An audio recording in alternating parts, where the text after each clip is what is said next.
الحمد للہ وحدہ والصلاۃ والسلام علی من لا نبی بعد اما بعد۔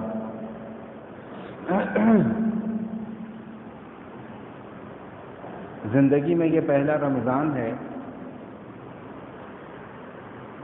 کہ رمضان سے پہلے بھی ایک تذبذب کی کیفیت تھی، ایک شک کی کیفیت تھی کہ پتہ نہیں تراویح ہوگی نہیں ہوگی، ہوگی تو کیسے ہوگی۔ ہم آپس میں بیٹھ کر تانے بانے بنتے تھے کہ بھائی اگر مسجد میں تراویح نہ ہوئی تو گھر میں تراویح کا انتظام کر لیں گے، کچھ بھی کریں گے لیکن تراویح انشاءاللہ ضرور ہوگی۔ اور اللہ کریم نے فضل فرمایا کہ الحمدللہ اللہ تعالیٰ نے مسجد میں تراویح پڑھنے کا موقع دے دیا۔ دوسرا تذبذب آخری عشرے میں جا کر ہوا، کچھ طبیعت ناساز ہو گئی، پھر ایک کیفیت میں مبتلا ہو گئے کہ پتہ نہیں قرآن پاک مکمل ہوگا نہیں ہوگا، پارے رہ جائیں گے، کیا کریں گے، کیا ترتیب بنے گی۔ تو اللہ تعالیٰ جزائے خیر دے کو ایک دو دوستوں نے تھوڑی سی ہمت بڑھائی کہ نہیں یہ آپ ہمت کریں انشاءاللہ تکمیل کرتے ہیں۔ کچھ گھر والوں نے ہمت بڑھائی تو الحمدللہ ثم الحمدللہ اللہ تعالیٰ کے فضل سے اور آپ حضرات کی دعاؤں سے آج زندگی میں ایک مرتبہ پھر اللہ تعالیٰ نے تراویح میں قرآن کریم مکمل کرنے کی سعادت عطا فرمائی۔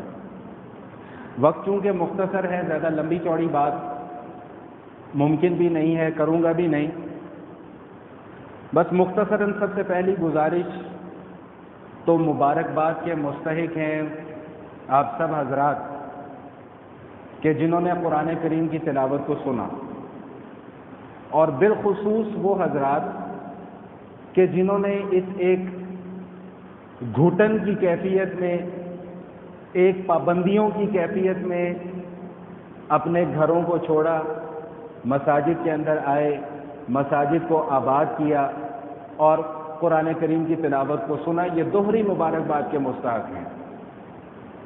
اور میں نے آج جمعے کی مختصر سی نشست میں بھی یہی بات عرض کی تھی کہ جب کوئی اپنے گھر سے نکل کر اللہ کے گھر کی طرف آ جاتا ہے نا، تو یہ دراصل اللہ تعالیٰ کی دی ہوئی توفیق ہوتی ہے کہ جس بنیاد پر وہ اپنے گھر سے مسجد میں آتا ہے۔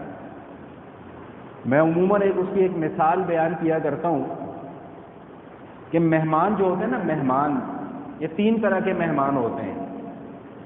ایک مہمان وہ ہوتا ہے کہ دل کرتا ہے کہ یہ بندہ میرے گھر آئے، میں اس کی تواضع کروں، میں اس کی خدمت کروں، میں اس کا اکرام کروں۔ ایک قسم کے مہمان وہ ہوتے ہیں کہ جو آ تو جاتے ہیں لیکن اندر سے طبیعت یہ چاہ رہی ہوتی ہے کہ یار یہ جلدی جان چھڑا کے تو چلا جائے۔ اور ایک تیسری قسم کا مہمان وہ مہمان ہوتا ہے کہ جس کے متعلق انسان کے دل کے اندر یہ گمان ہوتا ہے کہ اللہ کرے کہ یہ میرے گھر آئے ہی نہ، بس اوقات ایسا ہوتا ہے۔ تو مسجد میں بھی آنے والا ہر فرد یہ اللہ کا مہمان ہوتا ہے، یہاں پر میزبان اللہ ہوتے ہیں۔ مثال میں نے بیان کر دی، فیصلہ کرنا میرا اور آپ کا کام ہے کہ ہمارا شمار ان تین کیٹیگریز میں سے کس کیٹیگری میں ہوتا ہے۔ اس میں ہوتا ہے کہ جس کو اللہ کہتے ہیں کہ ہاں یہ آئے، یہ مسجد میں بیٹھے، یہ میرے ساتھ باتیں کرے، یا اس کیٹیگری میں ہوتا ہے کہ ایک دروازے سے آئے اور دوسرے دروازے سے نکل جائے، یا اللہ نہ کرے اللہ نہ کرے اللہ نہ کرے، کہیں اس کیٹیگری میں تو شمار نہیں ہوتا کہ جس کو اللہ یہ چاہتے ہیں کہ یہ بندہ مسجد میں آئے ہی نہ۔ یہ فیصلہ مجھے اور آپ کو کرنا ہے۔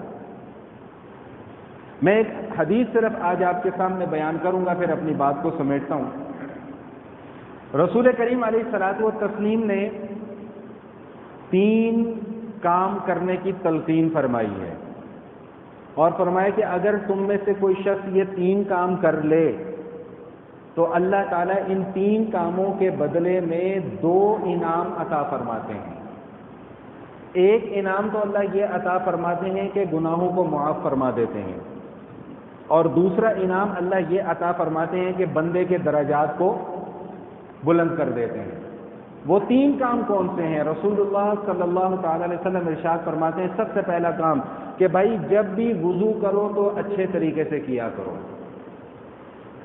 اور وضو کرتے ہوئے اس بات کا خیال نہ رکھو، دل میں نہ لے کے آؤ کہ سردی تو نہیں کہیں بہت زیادہ، تو ہلکا ہلکا سا وضو کر لیا، یا اور کوئی معاملہ تو نہیں۔ تو بہرحال تلقین یہ فرمائی کہ وضو کرو تو خوب اچھے طریقے سے وضو کرو۔ اچھے طریقے سے وضو کرنے کا مطلب یہ ہے کہ سنت کے مطابق وضو کرو۔ ہر عضو کو وضو میں 3 مرتبہ دھونا سنت ہے، بس یہ 3 مرتبہ سنت کی پابندی کم از کم ضرور کی جائے۔ 3 مرتبہ سے کم دھونا خلاف سنت ہے، 3 مرتبہ سے زیادہ دھونا اسراف اور گناہ ہے۔ بس اوقات ہوتا ہے نا، لوگ ہوتے ہیں وہ وضو کرنا شروع کرتے ہیں تو وہ 1-1 گھنٹہ وضو ہی کرتے چلے جاتے ہیں، ان کو شبہ پیدا ہو جاتا ہے پتہ نہیں میرا وضو ہوا ہے کہ نہیں ہوا۔ رسول اللہ صلی اللہ علیہ وسلم ارشاد فرماتے ہیں کہ ولہان نامی ایک شیطان ہے جو تمہارے دلوں کے اندر وسوسے ڈالتا ہے کہ پتہ نہیں تمہارا وضو ہوا ہے کہ نہیں ہوا۔ یہ ایسا ظالم، ایسا بدبخت ہے کہ یہ وضو کے اندر بھی وسوسے آ کر ڈالے گا، پتہ نہیں تمہارا وضو ٹھیک نہیں ہوا، دوبارہ کرو وضو۔ وہ بندہ 10 دفعہ وضو ہی کرتا چلا جاتا ہے۔ فرمایا کہ اس کے دھوکے میں آنے کی ضرورت نہیں ہے، 3 مرتبہ ہر عضو کو دھونا سنت ہے، دھو لیا سنت پوری ہو گئی، وضو ہو گیا۔ تو پہلا کام تو فرمایا کہ بھئی وضو اچھے طریقے سے کرو۔ دوسرے جو 2 کام نبی علیہ الصلوۃ والسلام نے ارشاد فرمائے ہیں، میرا آج کی گفتگو کا مختصر سی گفتگو کا زور انہی 2 باتوں پر ہے، اور اگر کوئی بات سخت محسوس ہو جائے تو میں اس کی پیشگی معذرت کر رہا ہوں۔ ایک تو نبی علیہ الصلوۃ والسلام نے کام یہ بتایا کہ بھئی تمہارا دل ہر وقت مسجد میں اٹکا رہنا چاہیے، اور تیسرا کام نبی علیہ الصلوۃ والسلام نے یہ بتلایا کہ جب ایک نماز پڑھ لو تو پھر اس کے بعد دوسری نماز کا انتظار شروع کر دیا کرو۔ یہ 2 کام بڑے امپورٹنٹ ہیں، وضو تو کرنا ہی کرنا ہے۔ یہ فرمایا کہ ایک تو تمہارا دل مسجد میں اٹکا رہنا چاہیے، اور جب ایک نماز پڑھ کر جاؤ تو تمہیں تیاری اس بات کی کرنی چاہیے کہ میں نے اب اگلی نماز پڑھنے کے لیے پھر مسجد میں آ جانا ہے۔ کوئی بہت شدید عذر ہو جائے، کوئی بہت شدید بیماری ہو جائے، وہ ایک علیحدہ مسئلہ ہے۔ ایک نابینا صحابی نبی علیہ الصلوۃ والسلام کی خدمت میں حاضر ہوئے، مسند احمد کی حدیث ہے، صحیح حدیث ہے، کس سے کہانیاں سناتا نہیں۔ نابینا صحابی بوڑھے حضور کی خدمت میں آتے ہیں، گزارش عرض کرتے ہیں کہ یا رسول اللہ، بوڑھا بہت ہو گیا ہوں، نظر نہیں آتا، توجہ سے اگر آپ اجازت دے دیں تو میں نماز اپنے گھر کے اندر پڑھ لیا کروں، بوڑھا بہت ہو گیا ہوں، آنکھوں سے نظر نہیں آتا، یا رسول اللہ اگر اجازت دیں تو نماز گھر میں پڑھ لیا کروں۔ جواب سنیے، کس کا؟ جناب آقا کریم علیہ الصلوۃ والتسلیم کا۔ کس کا؟ رحمت للعالمین کا۔ کس کا؟ وجہ تخلیق کائنات کا۔ کس کا؟ جو کہ اپنے اللہ کے محبوب ہیں۔ کس کا؟ جن کے سر پر اللہ پاک نے ختم نبوت کا تاج سجایا۔ کن کا؟ کہ جن کو اللہ تعالیٰ نے کل کائنات کی بادشاہی عطا فرمائی۔ وہ کیا جواب ارشاد فرماتے ہیں کہ تمہارے کان میں اذان کی آواز آتی ہے؟ عرض کی یا رسول اللہ آتی ہے۔ فرمایا تمہیں بالکل گھر میں نماز پڑھنے کی اجازت نہیں، مسجد میں آ کر نماز پڑھو۔ احتیاطی تدابیر اپنی جگہ پر، لیکن معذرت کے ساتھ، بصد معذرت کے ساتھ، انتہائی لجاجت کے ساتھ اور معذرت خواہانہ انداز میں یہ بات عرض کرنا چاہوں گا کہ احتیاطی تدابیر اختیار کرنے کا یہ مطلب نہیں ہے کہ ہم مسجد میں نماز پڑھنا چھوڑ دیں۔ علماء سے فتویٰ لیا گیا یا علماء نے فتویٰ دے دیا، علماء تو اور بھی بہت سارے فتوے دیتے ہیں، صرف یہی فتویٰ ہمیں کیوں اتنا پسند آیا کہ ہم اس فتوے کو اتنا دل سے لگا کر بیٹھ گئے کہ ہم نے رمضان جیسے مقدس مہینے میں بھی مسجدوں کو چھوڑ دیا، ویران کر دیا مسجدوں کو، ہم نے آباد کر دیا مسجد، اور سنسان کر دیا ہم نے مسجدوں کو رمضان کے مہینے میں۔ پورے سال میں یہی تو ایک مہینہ ایسا ہوتا تھا کہ جس میں ہماری مسجدوں میں رونق لگا کرتی تھی۔ فجر کے وقت میں وہ جناب 200 250 300 لوگ نماز پڑھنے کے لیے آ رہے ہیں، دل کو خوشی ہوتی تھی، دعائیں نکلتی تھی کہ یا اللہ رمضان میں ان کو بلا لیا، بغیر رمضان میں بھی ان کو بلا۔ کس کے لیے دعا کریں؟ کیا دعا کریں کہ یا اللہ ہم نے تو مسجدوں کو تالے لگانے میں کسر کوئی نہیں چھوڑی، یا اللہ تو رمضان کے بعد پھر سے ہماری مسجدوں کو آباد کروا۔ کس منہ سے ہم اللہ تعالیٰ سے یہ اب دعا مانگیں گے؟ کیا کہہ کر ہم اپنے اللہ سے یہ دعائیں مانگیں گے؟ اللہ کے نبی صلی اللہ علیہ وسلم تو ارشاد فرما رہے ہیں کہ تمہارا مسجد میں دل لٹکا رہنا چاہیے، اور جب ایک نماز پڑھ لو تو پھر دوسری نماز کی تیاری شروع کر دو کہ بھائی میں نے اب عشاء کی نماز پڑھ لی ہے، صبح میں نے فجر کی نماز پڑھنے مسجد میں آنا ہے، فجر پڑھ لی تو پھر اب میں نے ظہر پڑھنے مسجد میں آنا ہے، ظہر پڑھ لی تو اب میں نے عصر پڑھنے مسجد میں آنا ہے۔ اللہ کے حبیب صلی اللہ تعالی علیہ وسلم ارشاد فرماتے ہیں کہ جو آدمی نماز کے انتظار میں رہتا ہے نا کہ میں نے ابھی ایک نماز پڑھ لی، میں نے اب دوسری نماز کے لیے بھی آنا ہے، یہ انتظار کا وقت بھی اللہ تعالیٰ اس کو نماز کا ہی اجر اور نماز کا ہی ثواب عطا فرماتے ہیں۔ اس سے بڑی ہماری اور کیا خوش بختی ہو سکتی ہے کہ ہمارے 24 گھنٹے نماز میں گزر رہے ہیں، صرف کیا کہ ایک ارادہ کرنا ہے، ایک نیت صرف یہ کرنی ہے کہ ایک نماز پڑھ لی، اب دوسری نماز کا مجھے انتظار کرنا ہے، صرف ایک ارادے کی بنیاد پر۔ دو واقعات سناتا ہوں پھر بات کو ختم کرتا ہوں۔ ایک واقعہ ایک صحابی کا ہے، ایک واقعہ حکایت کے طور پہ کسی کتاب میں لکھا ہوا ہے، لیکن چونکہ اللہ والوں کی لکھی ہوئی باتیں ہیں تو اس میں جھوٹ کا کوئی گمان نہیں ہے۔ کہتے ہیں کہ ایک بزرگ گھر سے تیار ہو کے نکلے، بزرگ، جوان نہیں، بزرگ گھر سے تیار ہو کے نکلے مسجد میں جانے کے لیے۔ مسجد کے قریب پہنچے تو مسجد کے پاس کیچڑ تھا، ان کا پاؤں پھسل گیا، کپڑے گندے ہو گئے۔ انہوں نے بہانہ نہیں کیا کہ اب میرے کپڑے خراب ہو گئے، وہ گھر گئے، دوبارہ دوسرے کپڑے تبدیل کیے، پھر مسجد کی طرف، پھر وہیں پر پہنچے، پھر کیچڑ میں پاؤں پھسلا، پھر گر گئے، پھر کپڑے خراب ہو گئے۔ اب تو بڑا اچھا ان کے پاس ایک بہانہ تھا کہ بھائی اب تو 2 دفعہ ہو گیا، بس ٹھیک ہے، اب تیسری دفعہ جا کے میں گھر میں نماز پڑھتا ہوں۔ میں نے کہا نہیں، تیسری مرتبہ پھر گھر سے کپڑے بدل کے آئے۔ اب جب گھر سے کپڑے بدل کے آئے اور اسی جگہ پر پہنچے اور پھر پاؤں پھسلنے لگا تو ایک دم ایک جوان آگے بڑھا اور اس نے بابا جی کو پکڑ لیا، گرنے نہیں دیا زمین پہ۔ اس نے کہا بابا جی کہاں جا رہے ہو؟ مسجد آؤ، میں آپ کو چھوڑ دوں۔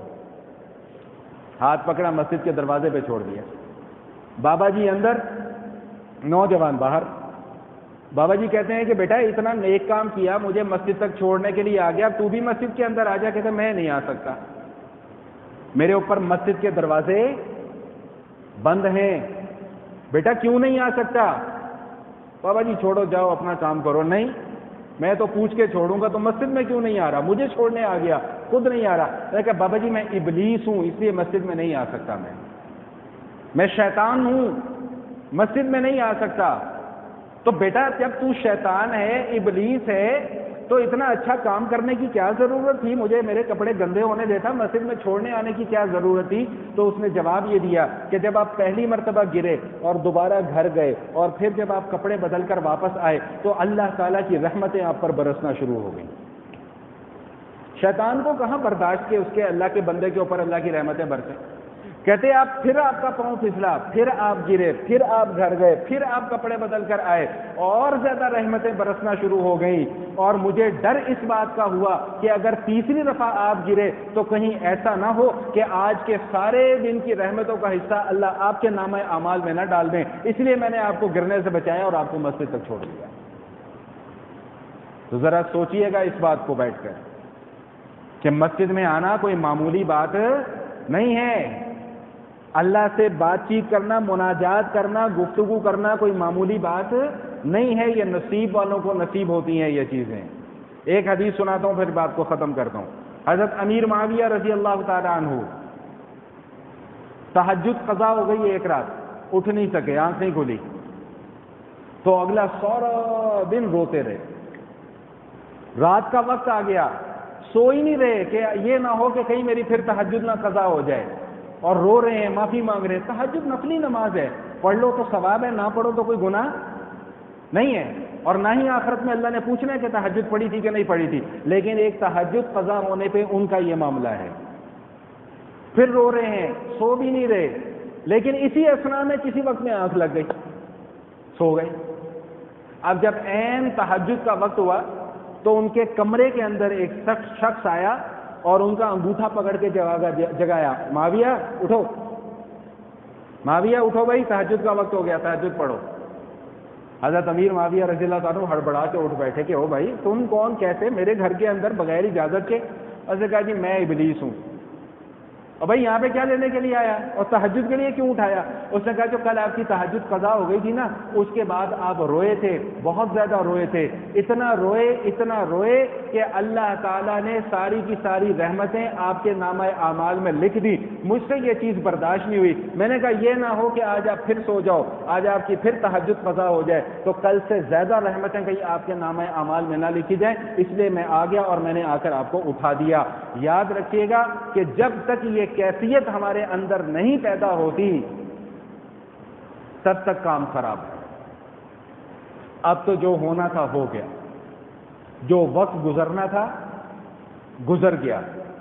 آئندہ کے لیے اچھے کی امید رکھیں، آئندہ کے لیے اللہ سے اچھے کی دعائیں مانگیں، آئندہ کے لیے اللہ سے خیر کی دعائیں مانگیں، اور خاص کر میں یہ بات عرض کرنا چاہوں گا کہ خدا کا واسطہ ہے اپنی مساجد کو ضرور آباد کریں۔ بھائی انہوں نے کہا 6 فٹ کا فاصلہ رکھو، ہم نے دل پر پتھر رکھ کر 6 فٹ کا فاصلہ بھی رکھوا دیا۔ انہوں نے کہا جی روز مسجد دھلنی چاہیے، روز مسجد دھلتی ہے، اسپرے ہونا چاہیے، روز الحمدللہ اسپرے ہوتا ہے۔ جو ہم سے ہو سکتا تھا وہ ہم نے کیا، باقی ذمہ داری اب کچھ آپ کی بھی ہے۔ رمضان جا رہا ہے، اس کے بعد پتہ نہیں ہماری مسجد کا کیا حال ہوتا ہے، مساجد کا کیا حال ہوتا ہے۔ اس لیے میرا آپ لوگوں سے خدا کے واسطے ہاتھ جوڑ کے یہ درخواست ہے کہ خدارا اپنی مساجد کو آباد کریں۔ یہی ہمارا ایک ٹھکانہ ہے، یہی ہمارا ایک آسرا ہے۔ اللہ نہ کرے کہیں یہ آسرا اور یہ ٹھکانہ بھی ہم سے چھن گیا، ہمارے اوپر مسجد کے دروازے بند کر دیے گئے، تو یاد رکھیے گا تو کوئی دوسرا در نہیں ہے کہ جہاں پر جا کر ہم اپنا ماتھا ٹیک سکیں۔ ابھی اللہ نے توفیق دی ہے، اس توفیق سے فائدہ اٹھا لیجئے۔ ابھی اللہ نے ہمت دی ہے، اس ہمت سے فائدہ اٹھا لیجئے۔ خدا کا واسطہ ہے اپنی مساجد کو آباد کیجئے۔ اللہ تعالیٰ میرا کہنا اور آپ حضرات کا سننا قبول فرمائے۔ اقول قولی ھذا نستغفر اللہ من کل ذنب ونتوب الیہ۔